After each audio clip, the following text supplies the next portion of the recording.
Nagsalita na ang ina ni Daniel Padilla kaugnay sa isyung hiwalay na ang kanyang anak kay Catherine Bernardo. Sa kanyang official Facebook page, pumalag si Carla Estrada sa chika ni Christopher Min na siya raw mismo ang nagsabi sa isa niyang kaibigan na wala na ang Katniel. Ayon kasi sa impormasyong nakarating kay Christopher Min, ay mismo ang ina ni Daniel Padilla ang nagsabi nito sa kanyang kaibigan. Saad ni Christy, kami po nanindigan kaming tatlo na hiwalay na po talaga si Daniel Padilla at Catherine Bernardo. Umamin na po si Carla Estrada sa isa niyang kaibigan na wala na tapos na ang Katniel.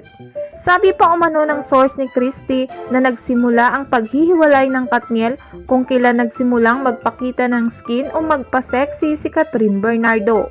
Gayunpaman, katulad ng mga fan ng dalawa, umaasa rin si Christy na magkakaayos pa rin sina Daniel at Catherine. Samantalang mariin namang pinabulaanan ni Carla Estrada sa kanyang official Facebook page na kinumpirma na niyang hiwalay na ang Katniel. Saad niya, ito po ay walang katotohanan. Kailanman ay hindi ko panghihimasukan o pangungunahan ang personal na buhay ng mga anak ko. At dahil sa sinabing ito ni Carla, ay agad namang nagbunyi ang fans sina Daniel at Catherine.